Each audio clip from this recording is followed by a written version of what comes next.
2015년 2월 22일 하나님께서 우리에게 주시는 말씀은 열왕기하 5장 1절에서 14절입니다. 열왕기하 5장 1절에서 14절, 구약성경 567쪽입니다.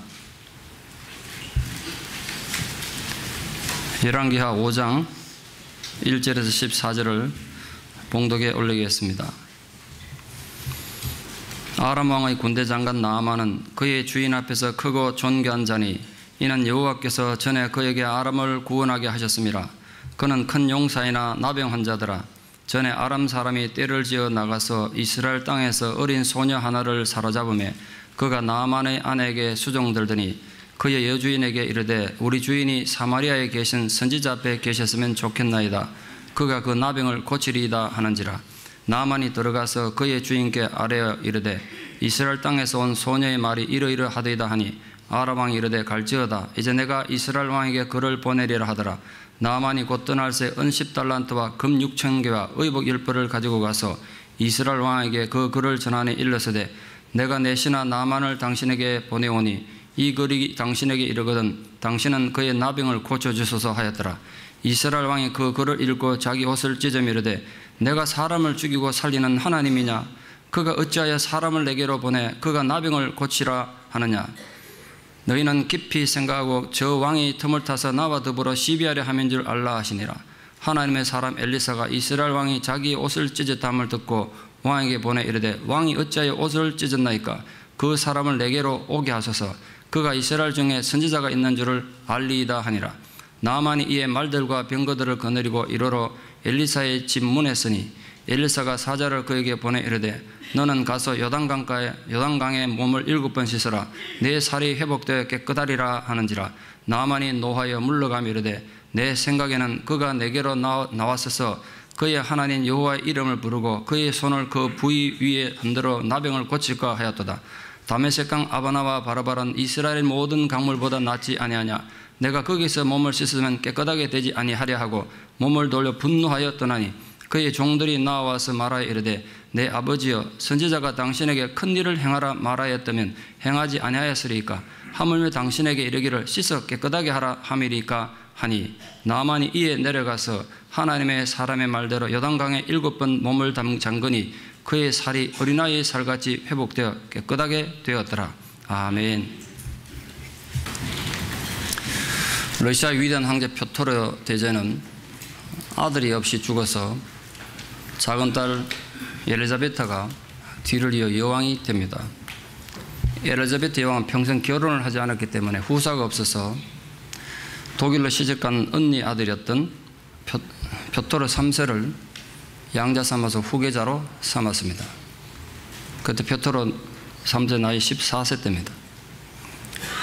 배우자도 있어야 되겠다 해서 유럽의 여러 가문에서 공주를 구했는데 러시아로 누가 시집을 잘 보내려 안 그래서 결국 독일의 몰락 왕족의 딸이었던 14살의 소피아가 황태자비로 간택이 됩니다. 나중에 황후가 되어서 예카테리나로 이름이 바뀝니다만, 그러니까 표토르 3세도 독일인이고 황태자비도 독일인입니다. 말 한마디 안 통하는 러시아에서 얼마나 살기 어렵겠습니까? 근데 제가 역사를 배우면서도 굉장히 놀랐던 건 불과 14살밖에 안 된 어린 소녀가 어떻게 이렇게 총명했는지, 이 소피아가 내가 이곳에서 살아남으려면 어떻게 해야 되는가 그걸 직관적으로 알아차립니다. 어쨌든 간에 내가 엘리자베트 여왕에게 인정받지 못하면 여기 살아남을 수 없다는 걸 알고 어떻게 하면 저 여왕에게 인정받을까 이걸 생각해요. 14살짜리가. 그래서 맨 먼저 찾은 게 내가 러시아 말을 배워야 되겠다. 러시아 역사와 문화를 배워야 되겠구나. 이래서 열심히 공부해서 러시아 글을 배웁니다. 그래서 이제 간단한 안부 편지 정도는 여왕에게 보낼 정도가 된 겁니다. 그런 소피아를 표토르 3세가 굉장히 싫어했습니다. 독일인이 말이야 천한 러시아 말을 배우지 않나, 미개한 러시아 사람들 사랑하는 거 이런 거 굉장히 싫어했습니다.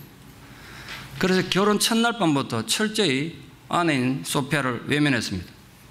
그런 사람들 만날 때마다 자기가 왕이 되면 소피아를 폐위하고 후궁들 중에 왕후를 만들 거라고 그리고 공공연히 떠들고 다녔습니다.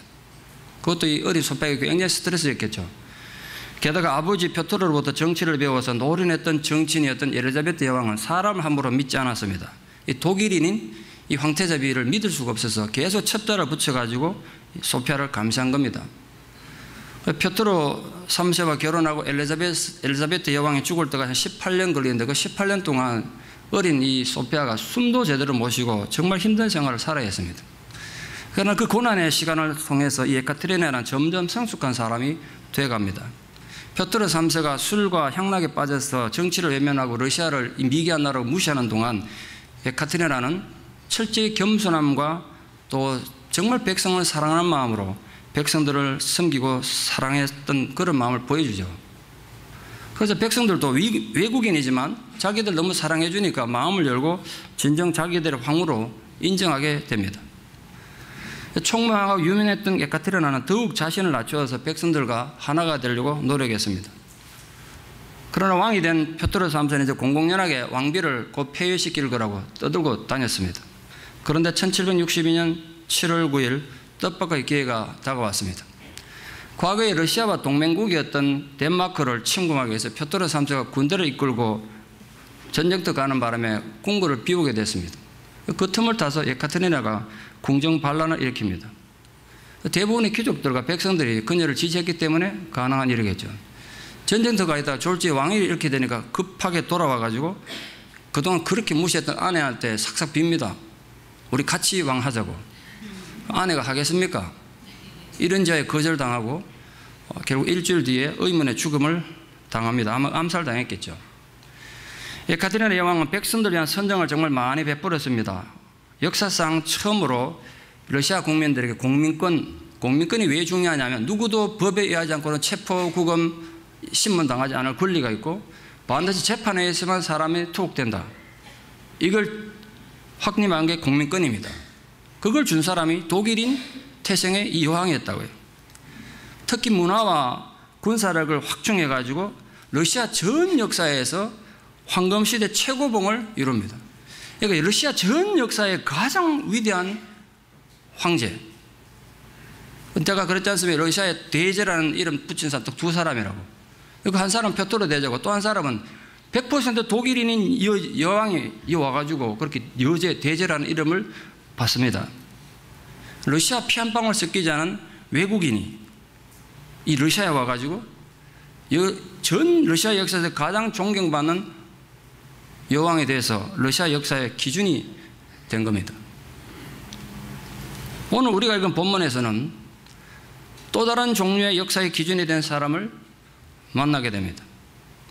하나님의 선민 이스라엘 백성의 피 한 방울 섞이지 않고 오히려 이스라엘의 적이었던 사람이 이스라엘 민족에 대한 하나님의 심판의 기준이 되었을 뿐 아니라 신약에 와서까지 영원한 심판의 기준이 됐던 아람 군대 장관 나아만이 오늘 우리의 주인공입니다. 객관적으로 나아만의 상황을 보면 이 사람은 절대로 하나님을 알 수 없는 사람입니다. 그는 하나님 나라 이스라엘의 대적인 아람의 전쟁 영웅이었습니다. 그는 신앙적인 면은 말할 것도 없고 사회적으로나 문화적으로나 하나님을 예배한다는 꿈도 꿀 수 없는 그런 인물이었습니다. 그는 암몬의 주선인이었던 림몬이라는 우상을 철저히 믿고 따르는 우상숭배의 골수분자였습니다. 이것은 그의 종교적인 변화의 불가능성입니다. 그는 또 사회적인 높은 신분과 국가적인 큰 위협들을 인해 가지고 도저히 겸손해지거나 온유해질 수 있는 사람이 아니었습니다. 이것은 그의 인격적인 변화의 불가능함을 보여줍니다. 그런데 그보다 더 실질적인 현실적인 문제가 있었습니다. 그는 하늘의 저주를 받았다는 천형의 병, 문둥병자였습니다. 지금의 약이 좋아져서 한센시병, 병도 아닙니다만 금방 치유될 수 있습니다만 그때만 해도 지상에서 가장 치명적인 병이었고 가장 안 좋은 병, 불치병으로 알려져 있습니다. 그는 의학적으로 사회적으로 변화되기 불가능한 사람이었습니다. 종합해보면 군대장관 나아만은 사회적으로 인격적으로 신앙적으로 도저히 하나님이 될 수 없는 그런 사람이었습니다. 그러나 오늘 본문은 이렇게 완벽히 변화되기 정말 힘든 이런 사람조차도 하나님께서 그를 쓰시고자 하면 변화되는 건 시간 문제라는 걸 드라마틱하게 보여줍니다. 오늘 본문을 보고서 우리가 다시 역사를 주관하신 하나님을 깊이 만나게 됩니다. 하나님은 오늘 본문에서 나만은 몰랐지만 이미 나만이 하나님을 알기 전에 하나님께서 먼저 나만을 택하셔서 아람을 구하는 인물로 삼으셨다고 분명히 선언하고 계십니다. 나만 스스로는 깨닫지 못해도 하나님은 이미 그의 생애를 주관하고 계셨던 것입니다. 오늘 우리도 마찬가지입니다. 우리 가족, 우리 교회, 우리나라 모든 역사가 마찬가지입니다. 우리가 인정하든 인정하지 않든 간에 하나님은 우리 모든 인생을 주관하고 계심을 믿습니다. 여러분 가정을, 우리 교회를, 우리 나라를 주관하고 계심을 우리 믿는다고요. 그렇기 때문에 도저히 하나님을 모를 것 같은 여러분 가족들 혹시 있습니까? 이웃이 있습니까? 실망하지 마십시오. 멀리 한국에 아직 예수를 믿지 못해서 구원받지 못한 가족이 있습니까? 가까운 이웃들 가운데 친구들 가운데 그런 사람이 있습니까? 실망하지 말라고요. 우리 이걸 고백하는 거예요. 하나님, 지금 그 사람이 하나님을 예배하지 못해도 하나님께서 그의 삶을 주관하고 있음을 내가 신앙합니다. 이걸 입으로 고백하란 말이에요. 그리고 내가 믿습니다. 하나님 때가 됐을 때 하나님께서 그 사람도 하나님 도구로 쓰임받을 것을 내가 입으로 시인합니다. 그렇게 하라는 거예요. 나만이 문둥병에 걸려서도 왕궁에 출입한 걸 보면 아람에서는 이스라엘만큼 문둥병을 심각하게 생각하지 않은 것 같습니다. 그러나 문둥병으로 인해서 나만 삶이 얼마나 고달프고 힘들었겠습니까? 군대 총사령관인데 몸이 썩어 들어가는 장애가 얼마나 스트레스 됐겠습니까? 연구에 하면 아람이 아수르와 전쟁했는데 대패를 합니다. 그 대패한 이유가 나만이 문둥병 걸려서 제대로 주의를 하지 못했기 때문에 원인이 있을 수 있다고 그런 연구가 있는 거 보면 나만은 문둥병으로 상당히 고통을 당한 것으로 추정됩니다. 그러니까 당연히 나만이 자기 문둥병 치료하기 위해서 할 수 있는 모든 걸 다하지 않았겠습니까? 자기가 섬겨놓은 림몬 신전에 많은 예물도 드리고 지극한 정성을 들여서 제사를 드리고 자기의 치유를 위해서 빌고 또 빌었겠죠. 또 그 땅에도 의원들이 있었을 거니까 용하던 의원 불러서 치료를 해서 별짓을 다 하지 않았겠습니까? 그러나 그의 병은 점점 깊어가고 군대 장관 와서 직무를 수행하는 데 심각한 장애를 겪고 있었던 것입니다. 아람 군대 장관이란 그의 권세, 그 많은 영화, 많은 재물, 그리고 그가 섬기는 신도, 그의 병 고치는 아무 소용이 없었습니다. 그런데 뜻밖의 반전이 그가 이스라엘에서 전쟁 포로로 잡아온 어린 노예 소녀에게서 시작됩니다. 이건 굉장히 역설적인 얘기인데요. 나만이 얼마나 자기 병 고치고 싶어서 간절했는지 그 증거가 어딨냐면 전쟁 포로로 잡힌 어린 소녀 노예의 한마디에도 예민하게 반응한 걸 보면 얼마나 자기 병을 고치고 싶었기에 그런 어린 노예 소녀 말에 자기가 움직였겠어요. 게다가 자기 왕에게 치료를 위해서 이스라엘을 방문할 것을 허락해 주고 청원하면서 뭐라고 얘기했냐, 우리 집에 잡힌 전쟁포로 노예가 그런 말을 합디다. 왕이 듣고 웃지 않았겠습니까? 어떻게 장군 같은 사람이 어린 노예의 말을 듣고 움직이냐, 비웃을 수 있지 않겠어요? 워낙 답답하니까 그렇게 얘기한 겁니다.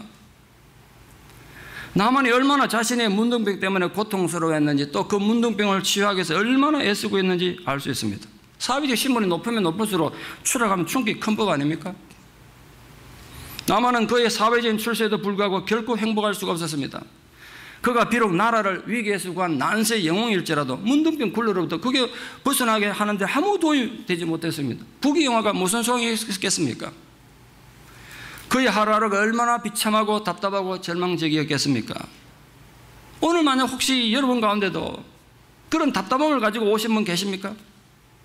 자신의 문제뿐 아니라 남편이나 아내 문제 또 자식의 문제로 인해서 정말 절망적인 아픔을 가지고 오신 분 안 계십니까? 또 이 설교를 듣는 분 중에 여러분 상황은 어떻습니까?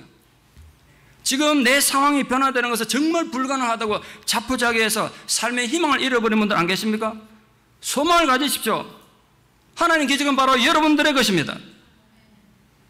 그러나 하나님 기적은 도깨비 방망이처럼 어느 한순간에 뚝딱 일어나는 것이 아니었습니다.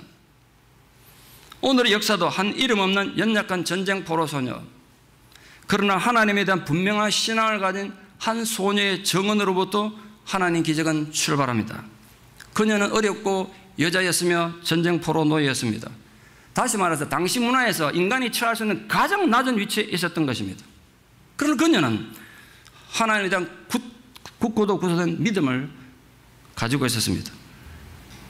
이 소녀 이름은 끝내 밝혀지지 않아서 역사의 엑스트라로 남았습니다만 정말 기적 같은 하나님 사람입니다. 이 소녀는 나만에 의해 자신에게 가해진 불행에 대해서 괴로워하거나 복수하려고 하지 않고 오히려 고통받는 나만을 불쌍히 여겼습니다. 한번 생각해 보십시오. 이런 상상력을 동원해서 나만의 군대가 자기 자신의 마을에 쳐들어와서 마을을 초토화시켰습니다. 아마도 부모, 형제들, 또 고향에 많은 사람들이 살육당했을 것이고 집과 논밭은 불타고 황무하게 됐겠죠. 그리고 자신은 천의 고아가 돼가지고 남의 나라에 끌려와서 노예가 됐습니다. 한을 품으려면 얼마나 많이 품을 수 있는 상황입니까? 만약 웬만한 사람들이, 우리들이 그런 입장이라면 나를 그렇게 불행에 빠뜨린 장본인이 문둥병 걸렸다면 우리 박수치고 화나지 않겠습니까? 드디어 하나님의 정의가 이루어졌다고 하지 않겠냐 말이에요. 하나님께서 부모 형제 원한을 갚으셔서 나만이 몹쓸 문둥병에 걸렸다가 고소해하고 즐거워하는 게 세상의 원리 아닙니까? 그러나 오늘 이 소년은 그러지 않았습니다. 오히려 자신을 노예를 끌고 온 원수인 나만의 건강에 관심을 가졌고 그가 당하고 있는 고통을 동정 어린 눈으로 바라봤습니다. 그러니까 우리 주인이 나을 수 있는 방법이 있는데 라고 그걸 알려주고 싶었던 거예요. 본문에 그녀의 안타까움이 이렇게 묻어나옵니다. 주인님이 만약에 우리 나라에 가 계신다면 우리나라에 위대한 하나님의 선지자가 있는데 그분 앞에 가면 이 병은 충분히 나을 수 있을 텐데, 이게 그냥 단순한 말이 아니고 왜 이 소녀의 고백이 중요하냐면요, 성경의 증언에 하면 당시 이스라엘에 많은 문둥병자가 있었지만 문둥병이 치유된 역사가 없었어요. 이 소녀는 자기 땅에서 문둥병이 치유되는 걸 본 적이 없습니다. 그래도 이 소녀가 믿은 거예요. 이 문둥병 걸린 자기 주인이 그 하나님의 사람 앞에 가면 하나님의 능력을 이 문둥병도 고칠 수 있다고 믿었던 거예요. 어떻게 보면 이스라엘 전 역사에서 하나님이 이 문둥병조차도 고칠 수 있다고 믿었던 유일한 사람인지 몰라요. 믿었기 때문에 그렇게 얘기한 거 아닙니까? 신구약 성경 통틀어 가지고 구원 역사의 기준이 됐던 나만 장군의 문둥병 치유의 기적은 잊지 마십시오. 이름 없는 전쟁 포로에 원수에 대한 사랑에서 시작됐다는 것. 그 이름 없는 한 소녀의 원수에 대한 사랑에서 시작됐다는 거 잊으시면 안 돼요. 그냥 나만만 자꾸 얘기하시면 안 된다고요. 그 사랑이 여러분들이 있기를 바랍니다. 그 사랑이 여러분 심장에 살아있기를 바랍니다. 우리 그런 교회가 한번 되어봅시다. 비록 포로로 붙잡혀왔지만 품위를 잃지 않았던 어린 소녀 한마디가 한 나라를 위기에서 구해내는 위대한 역사의 출발점이 됩니다. 하나님 역사는 때로는 이렇게 정말 사소한 사건에서 시작돼요. 인간적으로 보면 정말 슬픈 일인데 그것이 위대한 역사를 이룬단 말이에요. 유럽을 뒤덮은 패스트의 공포로 학교가 휴교를 하자 어쩔 수 없이 시골 고향으로 내려가서 할 일 없이 소일하던 한 소년이 있었습니다. 답답한 마음에 매일 과수원으로 산책 나가곤 했습니다. 어느 날 사과나무 밑에 앉아서 누워서 책을 보고 있는데 사과 한 알이 자기 위에 딱 떨어졌습니다. 그 순간 생각합니다. 왜 사과는 매일 아래로만 떨어질까? 사과가 떨어지면 저 하늘로 안 가고 왜 밑으로만 떨어질까? 그러고 보니까 모든 만물이 위에서 아래로 떨어진다. 왜 그럴까? 고민을 하다가 모든 과학의 대발견, 물리학의 대발견이라 할 수 있는 만유인력 법칙을 주창하게 됩니다. 그 어린 소녀의 이름이 아이작 뉴턴입니다. 때로는 너무나 사소한 계기가 놀라운 하나님의 기적의 원인이 되기도 합니다. 문둥병이 나을 수만 있다면 하고 지푸라기라도 잡는 심정으로 각종 보물을 지금 바리바리 싣고 나아만은 자기 국왕 베나닷 2세의 친서를 가지고 지금 사마리아로 향하고 있습니다. 가면서 마음속으로 이런 생각 하지 않았겠습니까? 내 명성이 워낙 알려져 있으니까 나를 모르는 사람이 없을 테고 이스라엘 왕의 주치의든지 뭐 제사자든지 주수사든지 간에 내가 가면 내 병 치유를 위해서 대대적인 제사를 드리고 치유 행위를 하겠지. 아마도 그들이 할 수 있는 최대의 의수를 최선을 다해서 노력하겠지. 그럼 단번에 내 병이 완치되지는 않더라도 조금의 차도는 있을 수 있겠지. 내 병이 완치는 안 되더라도 밖으로 나다니는데 불편만 하지 않았으면 좋겠다. 그럼 내 이 보물을 기꺼이 다 선사하리라. 그래 꿈꾸고 갔을지 모르겠습니다. 문제는 이스라엘 왕입니다. 나만으로부터 아람 왕의 진서를 받았는 이스라엘 왕 요람은 황당하기 짝이 없습니다. 아람에서는 문둥병자가 왕을 호위할 수 있을지 모르겠습니다만 이스라엘에서는 문둥병 하늘로부터 저주받은 치명적인 병입니다. 왕궁에 출입조차 못하는 율법적으로 참 불결한 자 아닙니까? 뿐만 아니라 자기 전 역사에 이스라엘에서는 한 번도 문둥병자가 치유된 역사가 없습니다. 그런데 군대 장관 문둥병 고쳐달라는 아람 왕의 친서는 아무리 고쳐 생각해도 전쟁을 일으키려는 꼬투리밖에 안 되는 거예요. 이를 보내려고 못 고치면 이제 전쟁하겠다는 것밖에 생각이 안 된 겁니다. 그 요람 왕이 두려움과 분노를 느껴서 자기 옷을 찢었습니다. 왕이 옷을 찢는 거는 나라가 망할 때나 찢는 겁니다. 지금 왕이 그럴 정도니까 신하들이나 국민들 어떻겠습니까? 국가에 완전 비상사태가 선포됐습니다. 그 소문이 엘리사에게까지 들린 겁니다. 엘리사가 왕에게 사람을 보냈습니다. 전하, 뭐 그만한 일을 그렇게 떨고 있습니까? 그 사람 저한테 보내십시오. 제가 알아서 해결하겠습니다.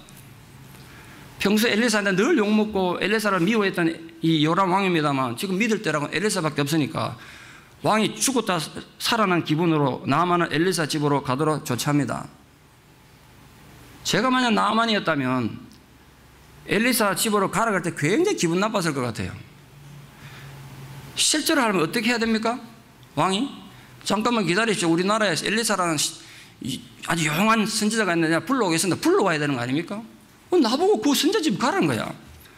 그런데 답답한 사람 샘물 판다고 지금 지가 병을 고쳐야 되니까 속에서 욱하게 튀어나오지만 근데 더러워서 또 간 겁니다. 북쪽으로 한 20km 올라가야 돼요. 상당히 먼 거리 올라갔단 말이에요. 자기가 궁궐에 가면 궁정에 소속된 제사장이나 의관들이 고쳐줄 줄 알았는데 그 의사는 그곳까지 도당까지 올라가라 그러니까 기분이 안 좋았겠죠. 그래도 순순히 간 거 보면 참 나아만이 진짜 답답했던 것 같습니다. 이때 상식적으로 이해하기 힘든 건 이스라엘 군대가 적군의 군대 장관이 적군의 군대를 이끌고 왔는데 아무도 호의를 안 했어요. 전 이런 생각합니다. 그만큼 이스라엘 군대들이 그 문둥병에 대한 두려움을 가지고 있어서 아무도 호의 안 하려고 그랬던 것 같아요. 그 나만이 자기 군대 데리고 올라갔어요. 그런데 엘리사 집에 당도한 나만이 너무 충격적인 일을 당합니다. 자기 나라는 그래도 가면 자기 나라에서 제일 잘 나가는 자기인데 자기 권세가 얼마나 대단합니까? 그런데 이 선지자가 어떤 사람인지 얼굴도 안 내비치고 종을 내보내가지고 하는 말이 저희 선생님 말이 저 요단강 가서 몸을 7번 씻으시랍니다. 그러면 몸이 깨끗할 거랍니다. 이래 말했습니다. 왕궁에서부터 지금 안 그래도 분노가 차 있는데 여기서 폭발한 겁니다. 나만이. 화가 나가지고 기분이 막 나빠 폭발한 거예요. 아니 이럴 수가 있나 그래요? 나와서 자기를 정중히 맞아들이는 건 고사가 얼굴도 안 내밀고 이럴 수가 있나요? 내가 누군데 지까지게 나를 이렇게 대접해?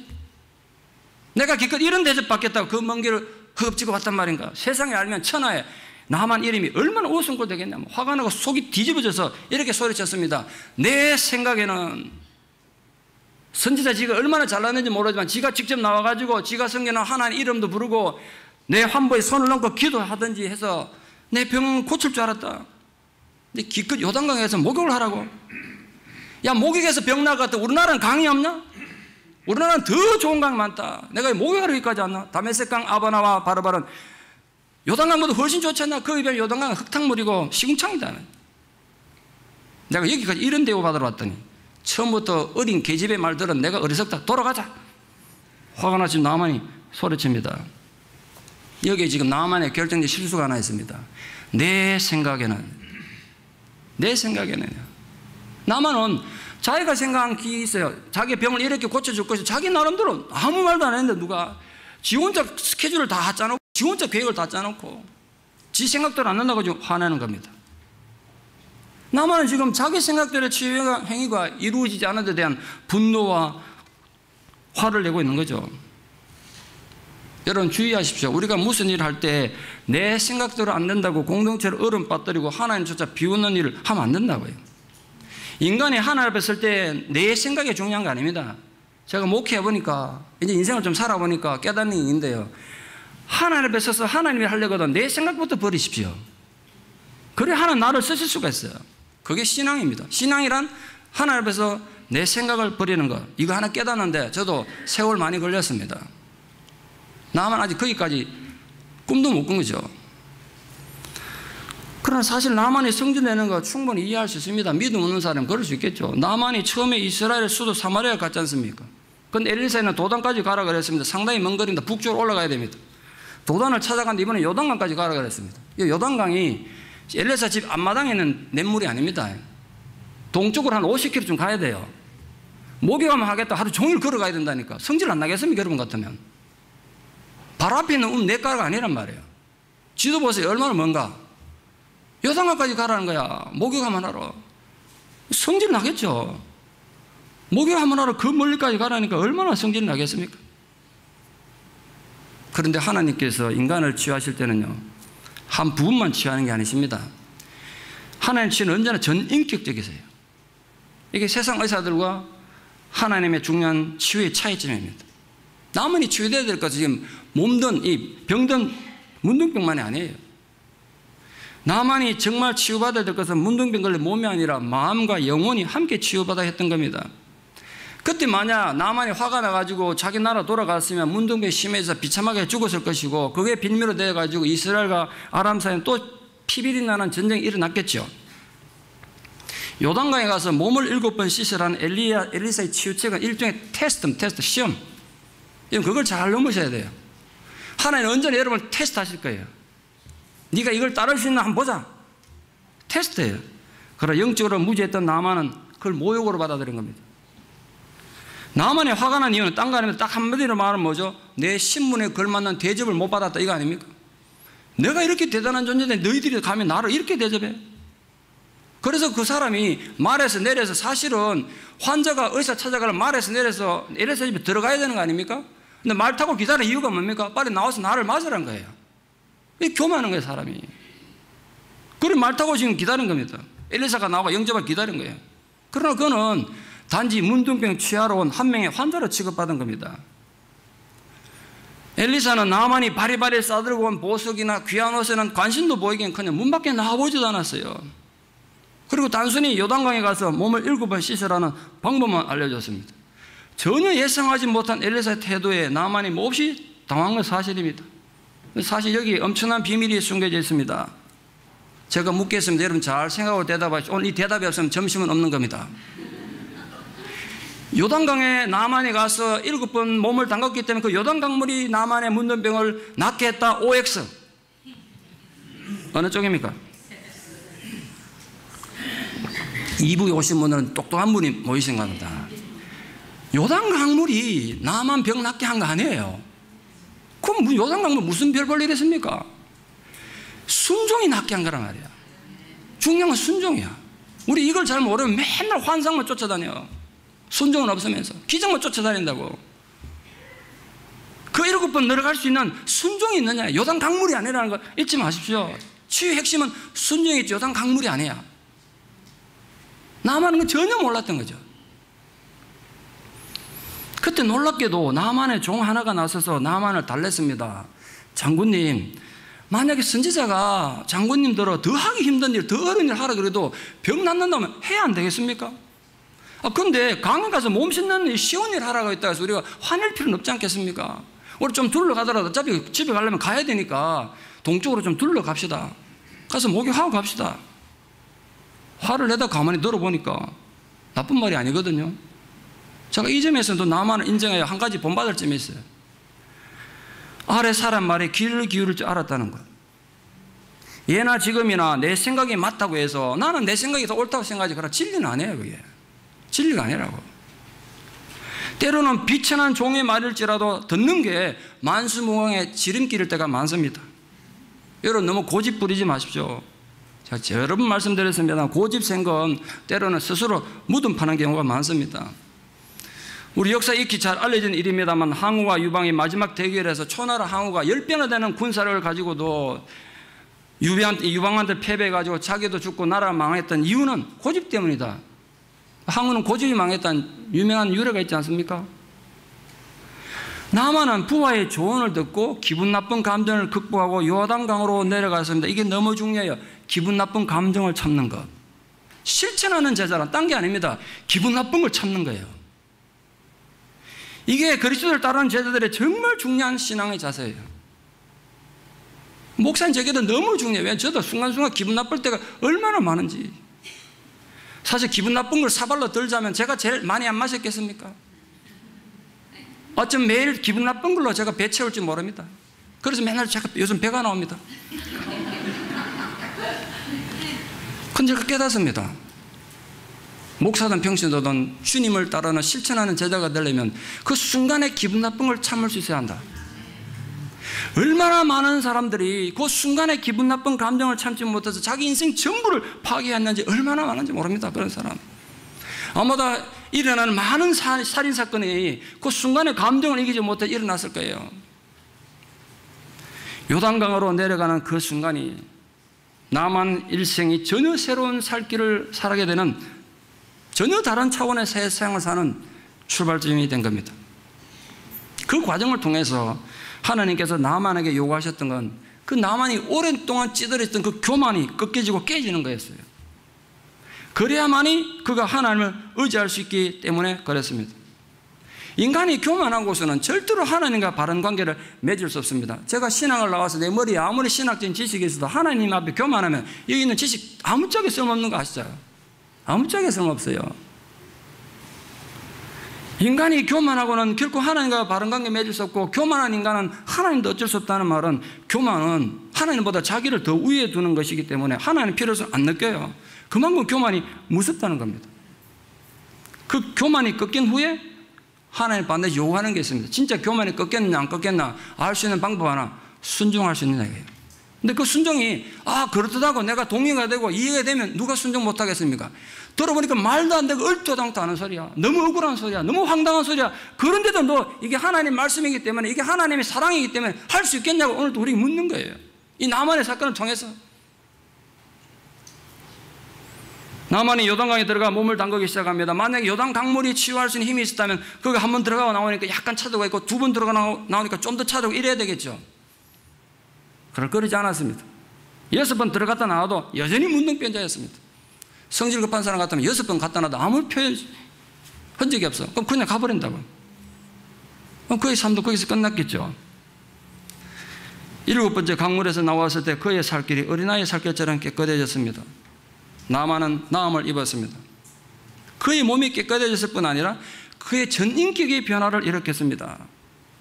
오늘 본문 뒤에 많이 좀 읽어야 됩니다만 제가 시간 관계에서 읽지 못했습니다만, 나만이 거기서 변화되고 나서 맨 먼저 달라진 게 뭐냐? 하나님에 대한 인식이 바뀌었습니다. 절대로 하나님을 예배할 수 없는, 정말 철저히 하나님과 원수에 있었던 사람이 고백하기를 이렇게 고백합니다. 이스라엘의 하나님 외에는 온 천하에 신이 없는 줄 내가 드디어 알았다. 이 온 천하의 신이라고는 하나님밖에 없는 걸 알았다는 거예요. 이건 림몬 신전에서 우상을 섬기던 그로서는 육신의 취약은 비교도 안 되는 영적인 변화 아니겠습니까?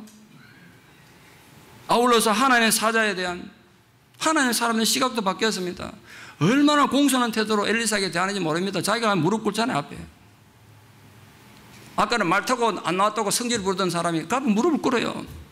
그리고 궁극적으로 그의 인품 자체가 바뀌었습니다. 인생관이 바뀌고 철학관이 바뀌고 가치관이 바뀌었습니다. 그 결과 정말 겸손하고 온유한 사람으로 변했습니다. 좀 전의 모습과는 완전히 딴판 아닙니까? 어떻게 이게 가능했을까요? 지금은 형장의 이슬로 사라진 지 오래됐습니다만, 김현장이라는 이름 기억하십니까? 많은 분들 잊어버렸을 겁니다만, 정말 세상을 떠들썩하게 했던 지존파 사건의 두목입니다. 나를 낳아서 내 어머니를 죽이지 못하고 죽는 게 한이라고 외쳤던 그 친구. 압구정동의 야타족을 더 많이 죽이지 못하는 게 한이라고 기자들에게 살기 어린 비구숨을 보여줬던 26살의 청년. 그가 감옥 가가지고 그런 악한 인간들도 결국은 예수 그리스도의 사랑으로 변화를 받아서 자기 죄가를 뉘우친 하나님 사람이 됐습니다. 근데 교도관들이 그걸 믿지 않았다고 합니다. 죽을 때까지 쇼한다고. 저 쇼다. 아무도 안 믿었다고 합니다. 다른 사람 다 변해도 저 인간은 아닐 거라고. 그런데 이 사람 변화가 진짜인지 가짜인지 증명되는 날이 왔습니다. 사형당하는 날, 자기 목에 밧줄이 걸리는 그 순간, 그의 입에서 튀어나온 하나님 찬양에 대한, 자기 죄에 대한 그 고백 듣고 옆에 있는 간수들이 다 함께 울었다는 거 아닙니까? 그때서 비로소 이 친구가 진짜 변했구나 하고 인정했다는 거죠. 무엇이 그를 그렇게 변화시켰습니까? 하나님의 능력입니다. 나만을 변화시키고 천하의 잔인한 김현장 같은 사람을 변화시킨 그 하나님의 능력이 지금 우리에게 영향 줄 수 있음을 믿습니까? 분명히 믿습니다. 그리고 믿으십시오. 그러므로 무엇보다 먼저 여러분 자신이 바뀌겠다는 결단이 있기를 바랍니다. 내가 그 능력으로 내가 먼저 변화되리라. 그래야 여러분 가정이 변화되고 우리 공동체가 변화되고 이 병든 땅이 참된 변화가 그때부터 시작되는 것입니다. 그 능력의 손길을 구체적으로 체험하는 소중한 기회가 여러분 모두에게 있기를 진심으로 축원합니다. 기적을 만난다는 건 하나님을 만난다는 겁니다. 죄인이 하나님을 만난 자체가 기적 아닙니까? 예수가 믿어지는 게 기적 아닌가요?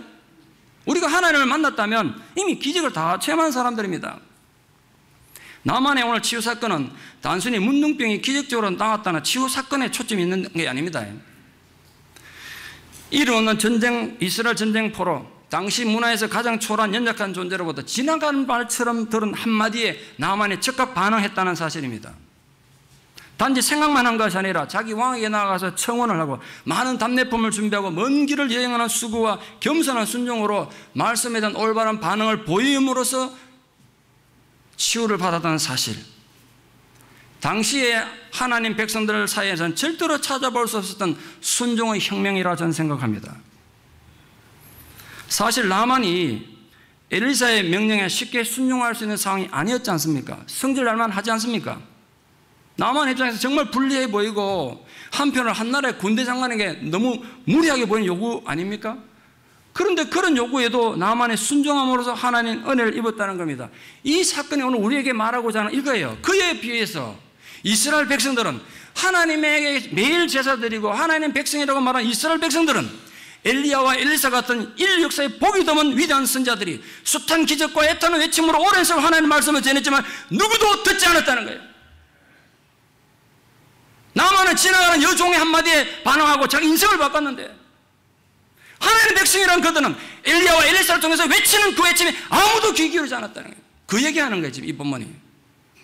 위로 왕으로부터 아래 천면에 이르기까지 누구도 순종하는 사람이 없었습니다. 나만의 경우처럼 지키기 힘든 걸 요구한 것도 아니었고 그들의 자존심을 건드려 무리한 것은 더더욱 아니었습니다. 그들이 그 선자의 요구는 단순한 거였습니다. 하나님 바로 예배하는 거였습니다. 하나님께 바른 예배 드리라는 거였어요. 그러나 인간들이 너무 악하여서 하나님 말씀에 순종하기를 거부한 것입니다. 그것은 예수님 때도 마찬가지였습니다. 예수님께서 가장 많은 이적을 베푸시고 예수님께서 가장 많은 말씀을 전하셨지만 가버나움 사람들이 끝내 예수님을 거부하고 불순종했을 때 예수님께서 대표로 내세운 사람이 오늘 나만이었습니다. 누가복음 4장 27절에서 예수님 이렇게 말씀하셨습니다. 선지자 엘리사 때에 이스라엘에 많은 나병 환자가 있었으되 그 중에 한 사람도 깨끗함을 입지 못하였고 오직 수리아 사람 나만뿐이었느니라. 예수님 말씀에 따르면 엘리사 시대 이스라엘에 문둥병자 많았습니다. 그러나 정작 치유받은 문둥병자 한 명도 없었습니다. 이런 아이러니가 어디 있습니까? 적국의 군대 장관인 나만은 문둥병에 치유를 받는데 정작 그 땅에서 살고 있는 하나님 백성들은 한 명도 문둥병을 치유받지 못했다는 사실. 예수님은 이 사실을 날카롭게 지적하시면서 나만의 역사, 나만의 그 삶이 역사의 기준이 됐다고 말씀하고 있는 것입니다. 그러나 오늘 우리는 나만의 심정으로 하나님과 함께 나아가기를 바랍니다. 나의 모든 자존심을 내려놓고 나의 모든 기득권도 내려놓고 나의 생각에 대한 고집도 기꺼이 버리고 내가 할 수 있는 최대한의 겸손과 최대한의 준비된 마음으로 하나님께 나아가기를 바랍니다. 그래서 영원히 끝난 것 같던 우리 소망이 다시 시작되기를 바랍니다. 우리의 겸손함으로 우리 마음의 문둥병만 치유될 뿐 아니라 우리 사랑의 손길을 통해서 우리 가족들이, 우리 이웃들이, 심지어는 우리의 원수들까지도 치유를 받는 감격스러운 일이 우리에게 일어나기를 진심으로 축원합니다. 기도드리겠습니다. 거룩하신 하나님, 이 은혜와 사랑을 인하여 진실로 감사드립니다.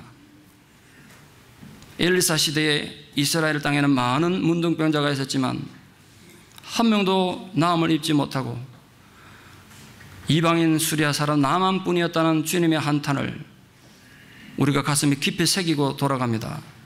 그런 비극이 우리 시대는 일어나지 않도록 실천하는 주님의 제자들로서 순종하며 내 생각을 버리고 하나님의 의를 쫓아가서 우리 마음의 문둥병이 치유받고 우리의 성품과 인격도 변화되어 주님의 기쁨이 되는 제자 교회가 되기 원합니다. 지금 특별히 그렇게 위기에 처해 있어 투쟁 중에 있는 병상에 있는 모든 우리 가족들을 주님께 의뢰합니다. 그 옛날 나만을 치유하셨던 하나님의 위로와 사랑이 지금 그 병상에 찾아가 주시고 하나님의 위로의 사랑으로 격려하여 주시옵소서. 예수님 이름으로 기도드리옵나이다. 아멘.